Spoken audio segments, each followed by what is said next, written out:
All right, this is how I created I Let the Devil In. I wrote this song by myself and I wrote it after a hike.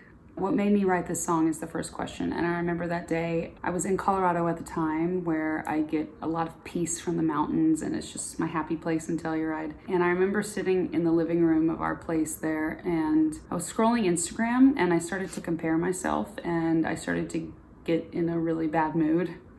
I started to get angry and sad and not in a good place. So I decided to go for a walk because that's my new thing when I get emotionally charged. So I went for a hike and I got up to this beautiful tree, and there's like a tree sort of at the 3/4 of the way toward this hike point, and I stopped there and I just had a moment with God and really just took all my fears and anger and a lot of stuff to him. It was a very emotionally charged hike. But on the way down, I was listening to a podcast episode after I prayed, and it was John Eldridge's podcast called Wild at Heart. And there was a quote in the episode that I was listening to, and it said, "It's a lot easier to get the devil to leave when he's knocking at your door versus when you've let him already inside." I loved that quote so much, and I had that feeling as a songwriter that you get when you just completely have this overwhelming rush of emotion that you have to purge instantly. So I ran down and I grabbed my guitar that I have in Colorado. It's just this rinky dinky guitar, and it was like a therapy session, really. So yeah, I sat down and wrote this song really quickly. It really was like a purge, like an emotional purge. It really felt the Holy Spirit was working. It's a very God-called song for me personally. But I think we have a lot of things, just each individually as humans, that we let inside our hearts and our minds, negative thoughts, that we let live rent-free in our heads, whether, it's fear of the unknown, fears, angers, things that don't bear good fruit. And I took all that anger and frustration of comparing myself on social media and I just put it into song because I was so mad at myself for letting those thoughts in. That's really what it was. I was on social media and I let thoughts in that didn't deserve to be in my mind. Comparing thoughts, things that I had no business entertaining, because when I turn to God, I know that it's not true about myself. But sometimes our emotions get the best of us, you know what I'm saying? So really, this was an emotional purge for me. That's what made me write this song. So question number 2 is, any specific inspiration you used to write this song? John Eldridge's podcast, his conversation, that quote specifically, "It's a whole lot easier to get the devil to leave when he's knocking at the door versus when you've already let him inside." And let me specify, letting him inside, I feel like we get these thoughts. We think thousands of thoughts constantly every single day, and it's up to us to take that thought and entertain it. I'm not good enough. I could easily say, yes, I am. Or I could give into that fear and that anger and say, well, how am I not enough? And really entertain it. And I think sometimes we let those thoughts live here and here. And if we don't dismiss them or we don't address them, they start to build and build and build. And that's what I learned in therapy, that I was doing a lot of that.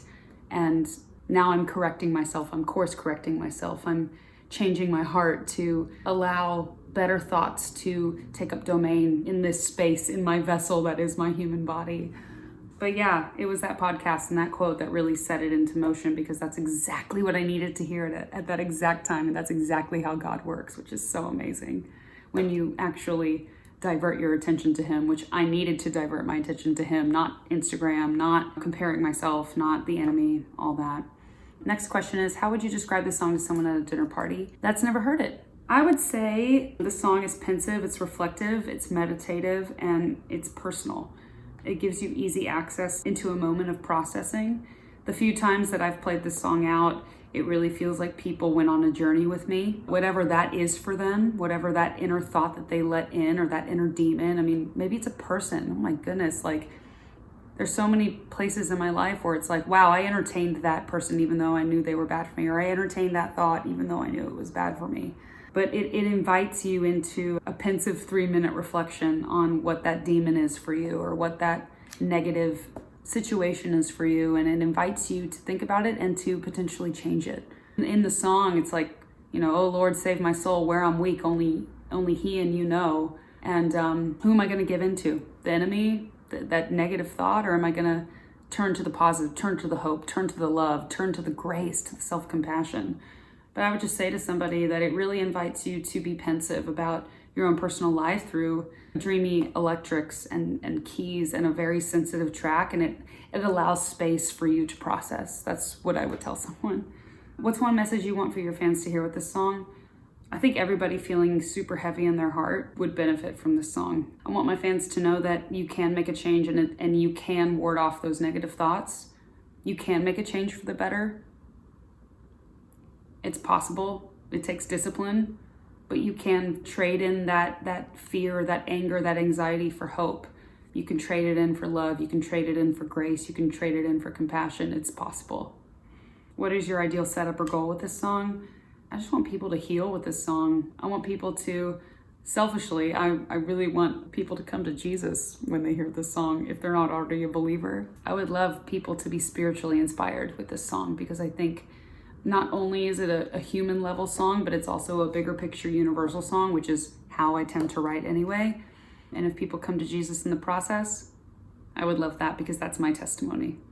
When I started on the path of finding compassion for myself and rewiring all of the wrong pathways in my heart and in my head, I realized that I was someone who needed guidance from my Creator. The ultimate peace came from giving up all this control that we think we have on our lives, all of these thoughts that were just so overwhelming, and to know that I have a Father who loves me and a Creator that loves me, and to know that I was designed and created to be a light. But I have free will, so I have to choose the light. I can also choose darkness too, and I can choose to give into those thoughts. But just to spread light, I really want to give people a place where they can process and decide that they want to spread light too. Who needs to hear this song the most? I mean, people with heavy hearts, people who need to contemplate. I love this quote, revealing is healing, and a lot of people, I think, stuff their negative thoughts down. A lot. I do. But revealing it to God, to trusted people, I think that's when a lot of the work happens, and that's when that heart change happens, because you actually hear it and it becomes real, and you can set goals to course correct yourself and to find that hope and to find the peace. Major theme of this song is redemption. It's self-compassion. It's realizing where I'm going wrong and where I'm off the path of light, and where I'm veering off into that darkness, that anxiety, that fear, and course correcting. That's one of the major themes. And then realizing there's strength and vulnerability, that healing is revealing what's going on in here and in here. Lastly, I wrote this song on July 9th, and 9s are a really big number in my life. They're important, which is really interesting. So just keep that in mind. If you ever see a 9, it's like Taylor Swift's 13. I came to Jesus on April 29th. I'm 29 this year. So anyway, I just thought that was really cool. He works in mysterious ways. But yeah, any people who've made agreements with fear into their life. I had a lot of fear before I started therapy, and I've really learned to work my way through it, and that I have the power to work my way through anxiety, through fear, through doubt, that there is a path toward grace. Yeah. Anyway, that's I Let the Devil In.